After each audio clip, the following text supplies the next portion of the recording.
ഹരേ കൃഷ്ണ. ഓം നമോ ഭഗവതേ വാസുദേവായ. എല്ലാ ഭക്തജനങ്ങൾക്കും ഭാഗവത കഥയിലേക്ക് സ്വാഗതം. ഇന്ന് നമ്മൾ പറയാൻ പോകുന്ന കഥ സ്കന്ധം 3 15ാമത്തെ കഥയാണ്. ഭൂഭാരം കുറഞ്ഞില്ല, യദുക്കൾ ബാക്കിയാണ്. ശ്രീകൃഷ്ണൻ മാതാപിതാക്കളെ സംരക്ഷിക്കുന്നതിനും അവരുടെ പരിഭവം തീർക്കുന്നതിനും വേണ്ടി ജ്യേഷ്ഠനായ ബലരാമനോടൊപ്പം മധുരയിലെത്തി. ഉഗ്രസേനനെ തടവിലാക്കി കംസൻ മധുരാപുരിയുടെ രാജാവായി വാഴുന്ന കാലം. ഉഗ്രസേനന്റെ മകളും കംസന്റെ സഹോദരിയുമായ ദേവകി വസുദേവരുടെ ഭാര്യയാണ്. ദേവകിയുടെ 8ാമത്തെ സന്തതി കംസനെ വധിക്കുമെന്ന് ഒരു അശരീരി ഉണ്ടായി. ആ പുത്രനാണ് ശ്രീകൃഷ്ണൻ. കംസൻ അത് മനസ്സിലാക്കി ശ്രീകൃഷ്ണനെ വധിക്കുവാൻ പല മാർഗങ്ങളും ആസൂത്രണം ചെയ്തു. അതെല്ലാം പരാജയപ്പെട്ടു. ഒടുവിൽ ഒരു ദിവസം അശരീരി സത്യമാവുകയും ചെയ്തു. കൃഷ്ണന്റെ കയ്യാൽ കംസൻ കാലപുരി പൂകപ്പെട്ടു. സന്ദീപനി മഹർഷിയിൽ നിന്നും രാമകൃഷ്ണന്മാർ വേദം മുതലായവ അഭ്യസിച്ചു.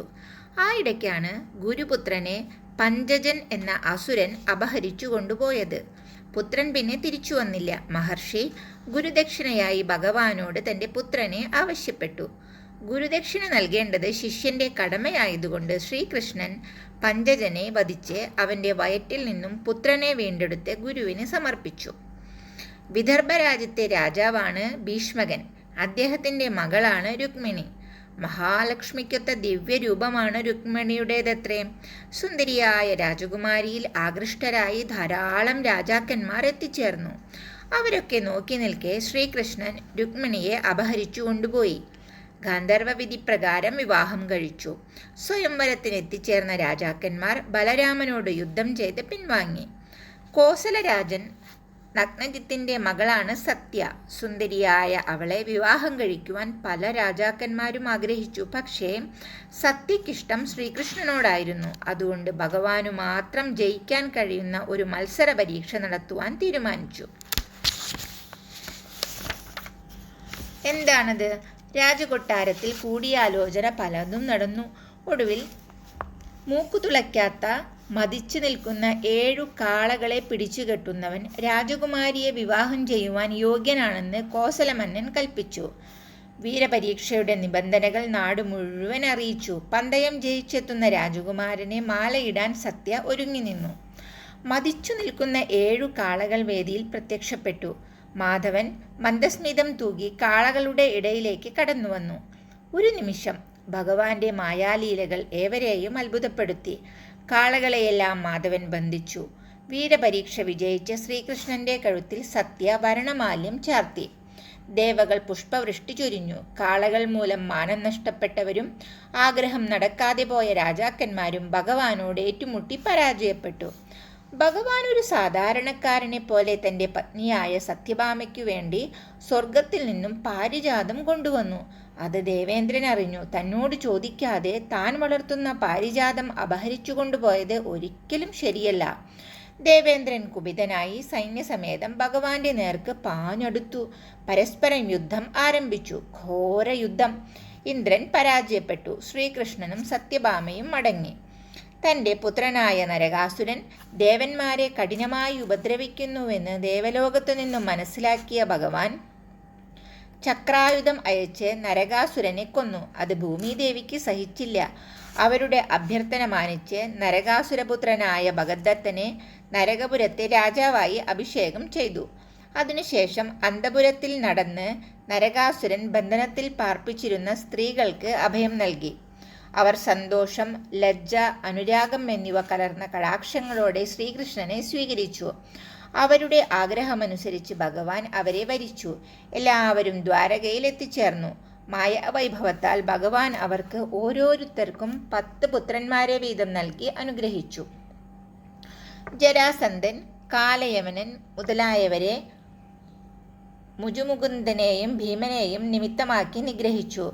കാലയവനെ തോൽപ്പിക്കുക എന്നത് പ്രയാസമായപ്പോൾ അവനെ തന്ത്രപൂർവം മുജുകുന്ദൻ്റെ അടുത്ത് എത്തിച്ചു. അയാൾ ഉറങ്ങുകയായിരുന്നു. അത് കാലയവന് പിടിച്ചില്ല. അയാൾ മുജുകുന്ദനെ ചവിട്ടി അദ്ദേഹത്തിൻ്റെ കോപദൃഷ്ടിയേറ്റ് കാലയവൻ ഭസ്മമായി. ഭഗവാൻ ജരാസന്ധനോട് ദ്വന്ദ്വയുദ്ധത്തിന് ഭീമസേനനെ പ്രേരിപ്പിച്ചു. യുദ്ധം മുറുകിയപ്പോൾ ഭഗവാൻ ഒരു മരച്ചില്ലയെടുത്ത് രണ്ടായി പിളർത്തുകൊണ്ട് അവൻ്റെ പൂർവ്വകഥ ഭീമനെ ഓർമ്മിപ്പിച്ചു. ഭീമസേനൻ അതുപ്രകാരം 2 കാലും പിടിച്ച് പിളർത്തി ജരാസന്ധനെ കൊന്നു. സാല്യനെ സമുദ്രത്തിൽ തള്ളിയിട്ട ശേഷം ഭഗവാൻ സുദർശന ചക്രം കൊണ്ട് അവൻ്റെ കഴുത്തറുത്തു. ശാംബരൻ തുടങ്ങിയവരെ പ്രദ്യുമ്നാദികളെ കൊണ്ട് കൊല്ലിച്ചു. ബാണൻ, മുരൻ, ദന്തഭക്തൻ തുടങ്ങിയവരെ ഭഗവാൻ കൊന്നു. സഹോദരപുത്രരായ പാണ്ഡവന്മാരും കൗരവന്മാരും തമ്മിൽ കുരുക്ഷേത്രത്തിൽ വെച്ചു നടന്ന യുദ്ധത്തിൽ അവരെ സഹായിക്കുവാൻ വന്ന സൈന്യത്തെ മുഴുവൻ കൊല്ലിച്ചിട്ടും ഭഗവാന് തൃപ്തി വന്നില്ല. 2 പക്ഷക്കാരിൽ നിന്നും എത്തിച്ചേർന്ന ധാരാളം രാജാക്കന്മാരും കൊല്ലപ്പെട്ടു. അതിനും ഖേദമില്ല. കർണൻ, ദുശാസനൻ, ശകുനി തുടങ്ങിയവരുടെ ദുരുപദേശത്താൽ ആയുസ്സും ഐശ്വര്യവും നശിച്ച് യുദ്ധകളത്തിൽ ദുര്യോധനൻ തുടപൊളിഞ്ഞ് ചോരയൊഴുകി കിടക്കുന്നത് കണ്ടിട്ടും ഭഗവാൻ സന്തുഷ്ടനായില്ല. ദ്രോണർ, ഭീഷ്മർ, ഭീമൻ, അർജുനൻ തുടങ്ങിയവർ യുദ്ധം ചെയ്ത് പട നശിപ്പിച്ചിട്ടും ഭൂഭാരം കുറഞ്ഞില്ല. കാരണം യദുക്കൾ പിന്നെയും ബാക്കി കിടക്കുകയല്ലേ. അവർ മദ്യം കുടിച്ച് തമ്മിലടിച്ച് നശിക്കും, അല്ലാതെ പോംവഴിയൊന്നും കാണുന്നില്ല. ഭഗവാൻ ധർമ്മപുത്രനെ മഹാരാജാവായി വാഴിച്ചു. സജ്ജനങ്ങൾ സന്തോഷത്തിലമർന്നു. അശ്വത്ഥാമാവിൻ്റെ ദിവ്യാസ്ത്രമേറ്റ് ഉത്തരയുടെ ഗർഭം നശിച്ചുപോയെങ്കിലും ഭഗവാൻ കുഞ്ഞിനെ രക്ഷിച്ചു. ധർമ്മപുത്രൻ 3 അശ്വമേധയാഗങ്ങൾ നടത്തി പ്രശസ്തനായി തീർന്നു. അദ്ദേഹത്തിൻ്റെ നേതൃത്വത്തിൽ പാണ്ഡവന്മാർ ശ്രീകൃഷ്ണനെ ആശ്രയിച്ച് ഭൂമി രക്ഷിച്ചു പോന്നു. പുഞ്ചിരി തൂകുന്ന നോട്ടം കൊണ്ടും മധുരം തുളമ്പുന്ന വാക്കുകളാലും വിശിഷ്ട ചരിത്രം കൊണ്ടും മനോഹര രൂപം കൊണ്ടും ഇഹലോകത്തെയും പരലോകത്തെയും സ്ത്രീകളെയും യാദവന്മാരെയുമെല്ലാം ആനന്ദിപ്പിച്ചുകൊണ്ട് ഭഗവാൻ ജീവിച്ചു. അങ്ങനെ കുറേ കാലം കഴിഞ്ഞപ്പോൾ ഗൃഹധർമ്മങ്ങളിലും ഭോഗങ്ങളിലും വിരക്തി അനുഭവപ്പെട്ടു. മാസങ്ങൾ കടന്നുപോയി. ഒരു ദിവസം യാദവന്മാർ ഭഗവാന്റെ അഭിപ്രായത്തെ മാനിച്ച് പ്രഭാസത്തിൽ എത്തിച്ചേർന്നു. കുളിച്ച് പിതൃക്കൾക്ക്, ദേവന്മാർക്കും ഋഷികൾക്കും തർപ്പണം ചെയ്തു. ബ്രാഹ്മണർക്ക് പശുക്കളെ ദാനം ചെയ്തു. ദ്രവ്യവും ചതുർവിധ ഭക്ഷണവും നൽകി. അവർ ബ്രാഹ്മണരെ സന്തോഷിപ്പിച്ചു. ഹരേ കൃഷ്ണ. ഓം നമോ ഭഗവതേ വാസുദേവായ. അങ്ങനെ ഇന്നത്തെ കഥ നമ്മളിവിടെ അവസാനിപ്പിക്കുകയാണ്. അടുത്ത ഒരു കഥയുമായിട്ട് നാളെ എല്ലാവർക്കും കണ്ടുമുട്ടാം. ഹരേ കൃഷ്ണ. എല്ലാവരും കഥകളൊക്കെ കേൾക്കണം, മറ്റുള്ളവരിലേക്കും എത്തിക്കാൻ ശ്രമിക്കണം. ഒരാൾക്കെങ്കിലും നമ്മൾ കൂടെ ഭഗവാന്റെ കഥകൾ കേൾക്കാനുള്ള ഒരു അവസരം നമ്മൾ ഉണ്ടാക്കി കൊടുക്കണം. ഹരേ കൃഷ്ണ.